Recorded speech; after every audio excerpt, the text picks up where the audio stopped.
comme promis, je me remets donc aux vidéos avec un nouvel update lecture qui sera concentré donc sur les livres que j'ai lus depuis le mois de juillet. Il n'y en a pas beaucoup car comme vous le savez, il y a cette fameuse panne de lecture qui n'est jamais très loin. Et j'y ai été confrontée malheureusement en vacances. Pourtant j'avais pris pas mal de livres et j'ai eu du mal à choisir, commençant plusieurs livres d'un coup. Et au final, j'ai réussi à me plonger dans un Poison, Dark and Drowning de Jessica Cluess, qui est un second tome de la série A Shadow Bright and Burning, qui est paru en septembre 2016. J'ai eu la grande chance d'avoir cette copie avancée via NetGalley que je remercie énormément parce que le premier tome m'avait beaucoup plu. Et je vous avoue que ce second tome est encore meilleur. J'étais extrêmement surprise et en même temps très heureuse puisque cette lecture m'a tenue en haleine durant mes après-midi à la plage. J'avais qu'une hâte dès qu'on arrive pour que je puisse donc continuer cette lecture que j'ai trouvée passionnante. Alors si vous aimez voilà, l'Angleterre au 18e ou 19e siècle, j'arrive plus à situer à peu près, enfin c'est dans ces eaux-là. Si vous aimez les histoires de magiciens, de sorciers et d'enchanteurs, parce que attention il faut faire la distinction entre les trois qui sont confrontés à des monstres. Voilà, c'est vraiment une lecture que je vous conseille. Alors ce second tome, je l'ai trouvé exceptionnel parce que l'auteur va beaucoup plus loin donc dans sa magie. On apprend beaucoup plus sur l'origine des monstres, comment ils sont arrivés, comment ils ont été formés. Honnêtement, il y a eu des twists et des révélations qui m'ont laissé sans voix. Et puis, voilà, on apprend plus aussi sur cette magie, pourquoi il y a une distinction entre les magiciens et les enchanteurs, etc. Bon, c'est vrai que j'aurais aimé en savoir un peu plus sur les magiciens, mais je pense que ce sera pour le troisième tome. Et puis, on retrouve aussi nos personnages qui sont vraiment très charismatiques. J'aime beaucoup Henrietta, qui est une héroïne qui ne lâche rien, et pourtant la pauvre, elle n'emmène pas l'âge dans ce second tome. Mais elle se débrouille très très bien et elle est très attachante, de même que ses amis. Voilà, je pense à Magnus, je pense à Blackwood. Dans une moindre mesure, il y a son ami d'enfance Rook, que moi personnellement j'ai pas aimé, mais j'ai beaucoup apprécié sa loyauté envers lui. Donc voilà, je trouve que l'auteur, vous savez, avec les seconds tomes, soit ça passe, soit ça casse. Il y en a beaucoup qui on va dire meuble un second tome histoire de dire qu'il y en aura un troisième et il ne se passe jamais grand chose, mais ici c'est tout l'inverse. Honnêtement, elle va beaucoup plus loin dans son histoire, c'est une très belle continuité, une très belle évolution par rapport au premier. J'ai tout simplement adoré et je vous conseille cette lecture si vous appréciez donc ce genre d'univers. Sachez que c'est encore une saga inédite, donc il faut se plonger en VO, mais je trouve qu'une fois qu'on prend ces marques, on s'y retrouve plutôt bien. Donc si vous voulez tester, je vous y encourage. Voilà, la chronique est déjà sur le blog si vous voulez avoir un avis écrit. Mais en tout cas, j'ai adoré cette lecture. Alors, en Espagne toujours, en vacances. Eh bien, avant d'y partir, j'avais commencé le livre Three Dark Crowns de Kendare Blake. Et bien que je le trouvais plutôt sympathique, il est vrai qu'à un moment donné, dans le livre, il y a eu un petit creux et j'ai eu du mal à vraiment être intéressée par cette histoire. Donc je me suis plongée dans l'autre livre que je viens de vous présenter. Mais finalement, sur les derniers jours des vacances, parce qu'il m'a fallu quasiment tout ce temps-là pour lire Poison, Dark and Drowning, sur le dernier jour des vacances, j'ai eu subitement envie de me dire, bon, j'ai envie de terminer un second livre, ça sert à rien d'en commencer un nouveau. Par contre, pourquoi pas en terminer un, déjà de bien commencer. Et au final, j'étais quand même aux 3/4 de Three Dark Crowns et j'ai lu eh bien, la fin durant mon trajet de retour.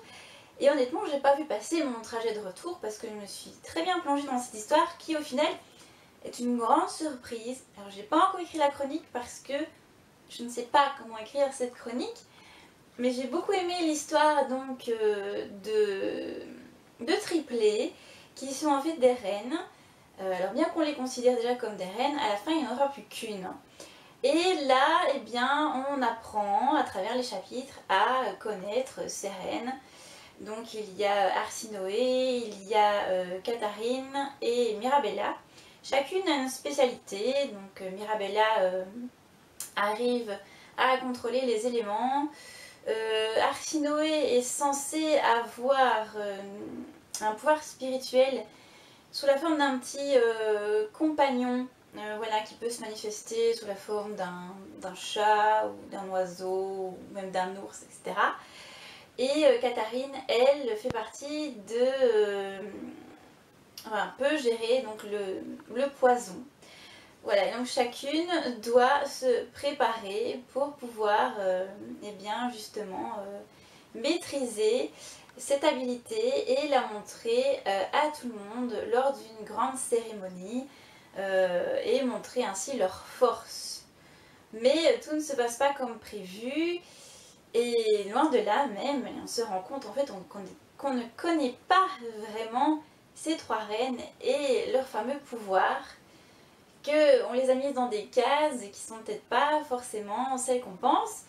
Et voilà, le roman est assez lent dans sa construction. On va dire que c'est une très bonne base introductive. On prend le temps de connaître donc, ces trois reines, de connaître leur environnement, parce qu'elles vivent dans des environnements très différents, avec vraiment un entourage très différent aussi. Et au final, même si c'est un peu lent, on ne s'ennuie pas, parce que ça reste très intéressant. Personnellement, j'ai beaucoup aimé Arsinoé et son entourage. Ensuite, j'ai trouvé que Katharine s'en sortait mieux que Mirabella. Et pourtant, chacune rencontre quand même pas mal de difficultés. Et alors, la fin, eh bien, tout se précipite comme on peut l'imaginer. Et j'avoue que jusqu'à la dernière phrase, j'ai été tenue en haleine. Et alors, la dernière phrase, elle m'a coupé le souffle.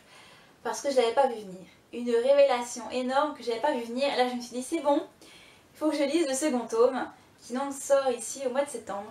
Donc, je pense qu'on n'a plus qu'un mois à attendre pour avoir le second tome. Alors, je ne sais plus trop à quoi m'attendre, parce que de base, c'était une duologie.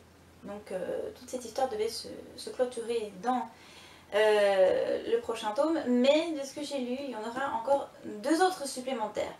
Donc comment tout cela va se présenter, je n'en ai pas la moindre idée. Mais en tout cas, j'ai apprécié cette lecture que j'ai trouvée très surprenante. Avec un rythme différent certes, mais voilà.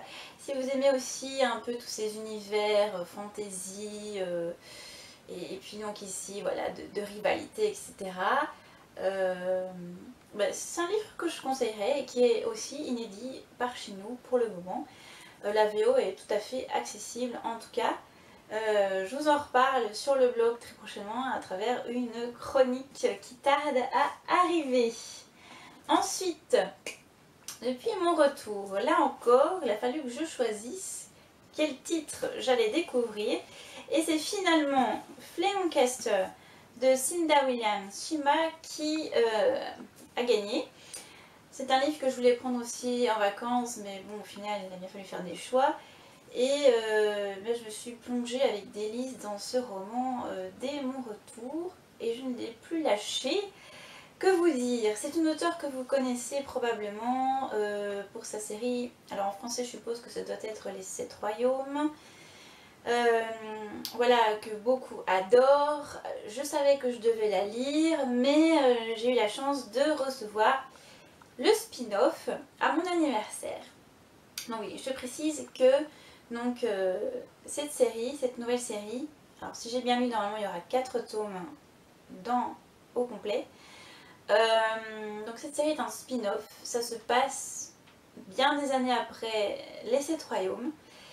Et bon, c'était peut-être pas la meilleure manière de découvrir tout cet univers parce que on se retrouve avec des descendances de la première série et forcément il y a il y a plein de rappels de ce qui s'est passé. Donc, en gros, je me suis un peu spoilée aussi sur ce qui s'est passé sur la première série. Et il a fallu quand même que je prenne des marques pour me repérer. Puisque je pense que l'auteur s'est dit que les lecteurs allaient quand même, enfin, que la majorité allait lire d'abord la première série. Et ben, ceci est un peu une continuité. Bien que, une fois que j'ai pris mes marques, voilà, je me suis plongée dans le récit, je suis sans doute passée à côté de plein de choses, mais c'est pas grave, j'ai absolument apprécié ce que j'ai lu, j'ai trouvé ça top. Maintenant, est-ce que je vous en parle ou pas vraiment de l'histoire? Donc, je ne sais pas, c'est aussi assez compliqué parce que ce sont des royaumes qui sont en guerre donc, depuis quasiment 25 ans. Et là, on suit deux héros. Alors, c'est d'un côté Jenna et l'autre Adrian, ou Adam, ou H, parce qu'il a plusieurs identités, qui ont une haine farouche contre le roi Gérard du royaume d'Arden. Arden, ou je sais pas comment on prononce exactement. Voilà, suite à des événements personnels, leur but est d'éliminer donc ce roi tyrannique qui n'a qu'une seule idée en tête, c'est de pouvoir contrôler tous les royaumes. Voilà, donc on va suivre un peu l'épopée de Adrian et de Jenna, d'abord chacun de leur côté, et puis ils vont manifestement se rencontrer dans des circonstances particulières. Et là, les choses vont s'accélérer, on va apprendre beaucoup de choses sur Jenna, qui est à mon sens un personnage très important et très intéressant parce qu'elle a un pouvoir particulier. Voilà, elle est recherchée pour ce pouvoir particulier. Nous, elle ne connaît rien du tout, donc on découvre un peu avec elle et ça c'est assez sympa. Tandis qu'Adrian, lui, est un mage qui se situe plutôt dans la catégorie des guérisseurs. Et c'est un guérisseur plutôt extrêmement doué. Voilà, donc lui, il a vraiment un rôle un peu différent. Donc de base, son objectif c'était de tuer ce fameux roi, mais il n'en oublie pas sa famille aussi qu'il a abandonnée. Et ça, c'est sa famille, on la retrouvera dans le second tome qui est concentré sur sa sœur. Voilà, donc le premier tome est introductif sur Adrian et Jenna et le second tome, lui, sera introductif entre guillemets sur la sœur d'Adrian et ce qui se passe dans le royaume du Nord. Alors les histoires se passent en fait en parallèle au même moment et puis je suppose que dans le troisième tome ça va se regrouper tout ça. La construction est assez sympa, donc c'est aussi très complexe et très complet. Ça m'a beaucoup plu, que d'ailleurs je vais recevoir la boxette en cadeau donc de la première série et j'ai franchement hâte de la lire pour vraiment saisir eh bien, tous les petits détails de ce spin-off que je trouve déjà génial. Voilà. En aucun cas, je pense que objectivement, ce serait peut-être mieux que vous lisiez la première série et si c'est déjà fait, eh ben, vous pouvez plonger sur ce spin-off ou alors vous faites comme moi, vous commencez par là. C'est très facile à lire, c'est très agréable, c'est très prenant. On ne voit pas passer les 500 pages. Franchement, j'ai adoré. Là encore, j'ai pas encore écrit ma chronique écrite parce que c'est complexe et que j'ai vraiment aimé. Donc, je vous conseille vraiment. Et je suis très contente d'avoir découvert enfin cet auteur. Et enfin, le petit dernier qui est en cours de lecture. Enfin, je suis vraiment à la fin. Voilà. Bon, bah celui-là, je ne le présente pas parce que je pense que ces dernières semaines, tout le monde en a parlé. Il s'agit de A Darker Shade of Magic, donc de Victoria Schwab, que j'ai depuis un moment dans ma pile à lire. Et j'avoue qu'avec l'engouement autour de la sortie de la version française chez Lumen, j'avais un peu de mal à me dire bah, je vais lire en même temps que tout le monde parce que c'était un gros coup de cœur chez la plupart des blogueurs. Et ben moi souvent je suis un peu le vilain petit canard et j'accroche pas quand c'est des gros coups de cœur pour tout le monde. Mais voilà, j'avoue que Schwab je l'apprécie beaucoup avec 10 Savage Song que j'ai beaucoup aimé. J'ai d'ailleurs la suite à lire aussi. Donc je me suis dit que c'était le moment. Résultat, eh bien au final son style est toujours aussi agréable, est toujours aussi sombre. C'est une histoire qui me plaît beaucoup, avec ses différents Londres, et puis avec elle et son habileté d'Antari. Ouais, c'est un concept très particulier parce que lui-même ne sait pas trop d'où ça vient, donc on se pose les mêmes questions que lui. Et puis, ben, toute cette histoire autour de la pierre noire, qui offre vraiment un très bon fil conducteur. Parce que de base, je trouvais que le début était un peu long.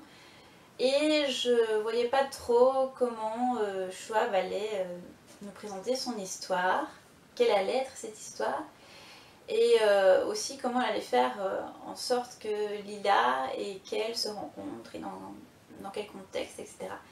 J'ai trouvé ça très très bien amené. Il y a une fois en fait qu'ils se rencontrent et qu'il y a cette histoire de pierre noire qui débarque, et bien le livre est très prenant, de plus en plus sombre. Et franchement j'aime beaucoup. Je sais pas, en ce moment je suis assez plongée dans tout ce qui est magie, comme vous pouvez le remarquer. Ici c'est pas des enchanteurs, ce sont des mages. Ici voilà, on a des... Alors Lantari, je sais pas trop si on peut dire un magicien. Voilà, finalement c'est super varié, tous sur le même sujet, enfin, globalement. Donc très bonne surprise ce premier tome, donc je suis allée à 100 pages de la fin. On verra bien si j'enchaîne avec le tome 2 et le tome 3 que j'ai déjà dans ma pile à lire. Mais à mon avis ça ne me traînera pas parce que je trouve quand même que cet auteur, même si c'est que mon second livre que je lis d'elle, ben voilà, pour moi ça a l'air d'être une valeur sûre. Elle a un style très sympa et on voit bien qu'elle maîtrise ses sujets. Et puis il y a une ambiance addictive et un peu sombre qui fait que une fois qu'on commence, eh ben, on n'arrive plus à s'arrêter. Donc voilà, je trouve quand même que je m'en sors pas encore trop mal dans ces lectures. Enfin en tout cas, toutes les lectures que j'ai eues ici m'ont vachement plu. Et hormis celui de Schwab, bon, les autres restent inédits en anglais. Donc si vous avez envie de vous lancer, c'est peut-être l'occasion avec une de ces sagas. Et pour Darker Shade of Magic, bon bah là si vous l'avez lu, n'hésitez pas à me dire ce que vous en avez pensé. En attendant, eh bien, je verrai bien pour la suite si je me replonge donc dans le... Enfin si je continue sur ma lancée et que si je lis le deuxième tome, ou si je me replonge dans la suite de Flamecaster que j'ai déjà aussi dans la bibliothèque, parce que honnêtement les deux univers sont très différents mais ouais, ce sont vraiment des valeurs sûres et ça donne envie de lire la suite. Franchement je vous conseille si vous ne connaissez pas les deux sagas, en tout cas c'est possible aussi.